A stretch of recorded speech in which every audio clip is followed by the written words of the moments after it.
नमस्कार बच्चों।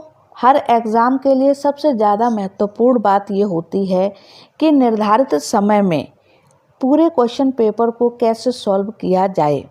और भाषा परीक्षण के अंतर्गत जब इस तरह के अपठित अनुच्छेद या गद्यांश पर आधारित प्रश्नों को हमें हल करना होता है तो ये प्रश्न कभी कभी बहुत समय ले लेते हैं। यदि आप इन प्रश्नों को हल करने के लिए इस अवतरण को या इस अनुच्छेद को पूरा पढ़ते हैं और उसके बाद इन प्रश्नों का आंसर देते हैं तो इसमें आपका बहुत समय जाएगा और हो सकता है कि इस अनुच्छेद के कारण अपना क्वेश्चन पेपर भी पूरा सॉल्व ना कर सकें। ये Jawahar Navodaya Vidyalaya entrance exam class 6 के 2002 में आया हुआ ये अनुच्छेद है। आइए इसको हम सॉल्व करते हैं विद इन टाइम। सबसे पहले हमारी जो स्टेप होनी चाहिए इस तरह के प्रश्नों को हल करने की वो क्या होनी चाहिए कि हम सिर्फ प्रश्नों को पढ़ते हैं।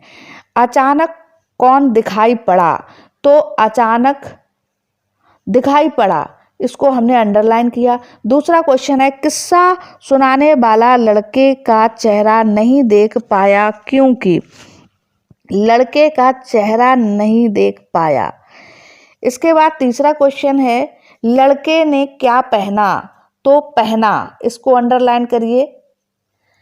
लड़के ने सैर करने वाले का हाथ इसलिए नहीं थामा क्योंकि हाथ नहीं थामा।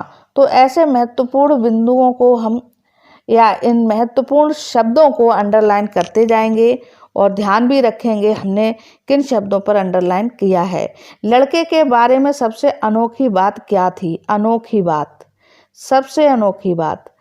तो ये सारे क्वेश्चंस के जो महत्वपूर्ण या इम्पोर्टेंट शब्द आपको लग रहे हैं उनको आपने अंडरलाइन किया। अब आप इस पैराग्राफ को बहुत जल्दी से स्टडी करते हुए पढ़ते हुए और जिन पर आपने अंडरलाइन किया था जिन शब्दों को उनको ध्यान में रखते हुए इस पैराग्राफ में भी अंडरलाइन करेंगे। पूर्णिमा की रात थी, तेज चांदनी सड़क पर फैली थी, मैं धीरे धीरे टहल रहा था। अचानक, आपने बेटा अचानक पर अंडरलाइन किया है तो अचानक से पहले या अचानक शब्द के बाद में जो भी शब्द आएंगे उनको आपको अंडरलाइन करना होगा। अचानक मुझे सीटी की आवाज़ सुनाई पड़ी। पहले मैंने सोचा यह कोई मुझ जैसा देर शाम को सैर करने वाला है। सीटी की आवाज़ ऊंची तथा प्रसन्नता से भरी थी। फिर आया अचानक। तो ये जरूरी नहीं कि आप एक बार जिस शब्द पे आपने अंडरलाइन किया है उस शब्द का पैराग्राफ में जितनी बार आएगा वो शब्द आपको उतनी बार उसमें अंडरलाइन करना होगा। अचानक साइकिल पर एक सवार लड़का मेरे बगल से तेजी से गुजरा। मैं उसका चेहरा नहीं देख पाया। तो नहीं देख पाया ना, ये आपने अंडरलाइन किया था। मैं उसका चेहरा नहीं देख पाया। कुछ ही मिनट में वह वापस लौट आया। इस बार वह मुझसे कुछ फुट की दूरी पर रुका और मेरी ओर देखकर मुस्कुराया। वह दुबला पतला 14 साल का सा लग रहा था। उसने एक स्कूली ब्लेजर, एक टोपी और एक स्कार्फ पहना था। तो बेटा आपने पहना पर अंडरलाइन किया था। तो हमने बताया जिस शब्द पर आप अंडरलाइन किए हैं उस शब्द से रिलेटेड आगे या पीछे जो शब्द होंगे उस पर भी आपको अंडरलाइन करनी होगी। उसकी आंखें चांदनी जैसी ही चमकीली और ठंडी थी। तो आप पैराग्राफ को पढ़ रहे हैं तो आप ध्यान से देखिए। उसकी आंखें चांदनी जैसी चमकीली और ठंडी थी। इसको आप अंडरलाइन कर लीजिए क्योंकि आपने क्वेश्चन पढ़ा था कि लड़के के बारे में पढ़ा था कि अनोखा क्या था उसके बारे में जो उसने देखा था। तो आप देखिए आंखें चांदनी जैसी चमकीली और ठंडी थी। ये एक अनोखी बात है किसी भी व्यक्ति के लिए जिसकी आंखें ऐसी हों।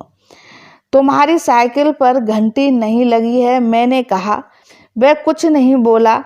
मैंने अपना हाथ बाहर निकाला पर उसने उसे नहीं थामा।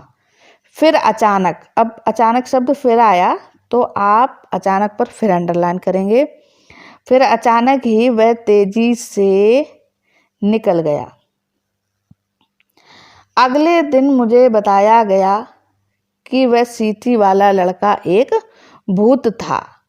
तो आप यहाँ पर अंडरलाइन कर लीजिए, क्योंकि ये ज़रूरी नहीं है कि आप सिर्फ उन्हीं पे अंडरलाइन करें। अगर आपको कुछ इम्पोर्टेंट लग रहा है तो आप उसको भी अंडरलाइन कर लीजिए। अब बेटा आप अपने क्वेश्चंस पर आइए।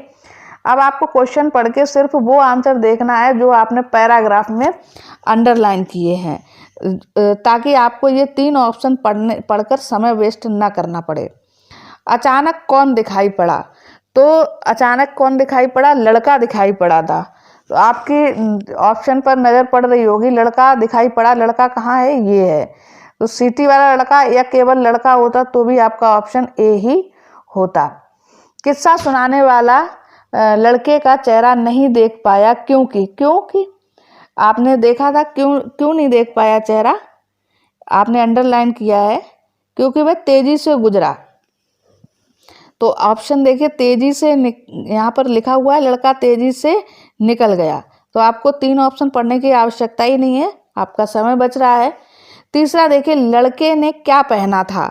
तो आपको पता है, आप अंडरलाइन भी करें, आप देखना चाहो देख लो, अगर याद होगा तो आपको पता है स्कूली ब्लेजर, टोपी, स्कार्फ। ठीक है, अब इसमें देखो चौथा क्या है जो नहीं पहना था। यहाँ पर इसको बड़ा ध्यान देना है कि क्वेश्चन में ये नहीं पूछा जा रहा है कि क्या पहने था, ये पूछा है कि क्या नहीं पहने था। ये नहीं जो शब्द प्रश्न में लग जाता है, ये बच्चों बड़ा मतलब कंफ्यूज कर देता है कभी कभी, अगर आप बहुत जल्दी में क्वेश्चन को हल करते हैं। तो नहीं पहना था, तो ये इसमें देखिए स्कार्फ पहने था, टोपी पहने था, ब्लेजर पहने था, पहने क्या नहीं था? ओवरकोट। तो आपका आंसर क्या होगा? डी। ये 3 सही है, आंसर आपका कौन सा होना चाहिए? डी। चौथा क्वेश्चन देखिए, लड़के ने सैर करने वाले का हाथ इसलिए नहीं थामा था क्योंकि। तो आप इधर देखिए, अपना हाथ बाहर निकाला पर उसने नहीं थामा। फिर अचानक ही वह तेजी से निकल गया। क्यों नहीं थामा? क्योंकि वह अचानक तेजी से निकल गया। और इसके आगे एक लाइन और भी लिखी है, अगले दिन मुझे बताया गया कि वह सीटी वाला लड़का एक भूत था।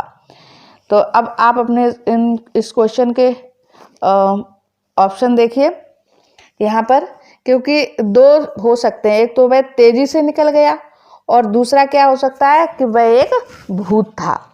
तो वह व्यस्त था, ये गलत है, उसे वह पसंद नहीं था या वह जल्दी में था।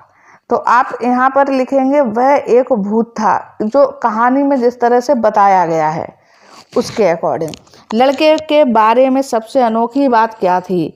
तो आपने अंडरलाइन किया था यहाँ पर कि अनोखी बात थी उसकी आंखें जो थी वो चांदनी जैसी ही चमकीली और ठंडी थी। ऑप्शन देखिए, क्या ऑप्शन ये है इस तरह का? हाँ है।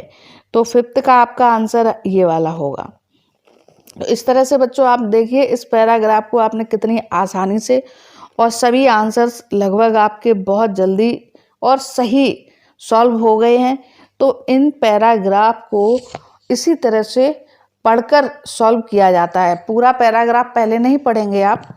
तो बच्चों, उम्मीद है आपको ये वीडियो समझ में आया होगा, और अगर आपको ये पसंद आया है, समझ में आया है, तो इसको लाइक एंड शेयर कीजिए। और इसी तरह के अन्य वीडियोस के साथ अभ्यास करने के लिए चैनल को सब्सक्राइब करना ना भूलें। Thank you.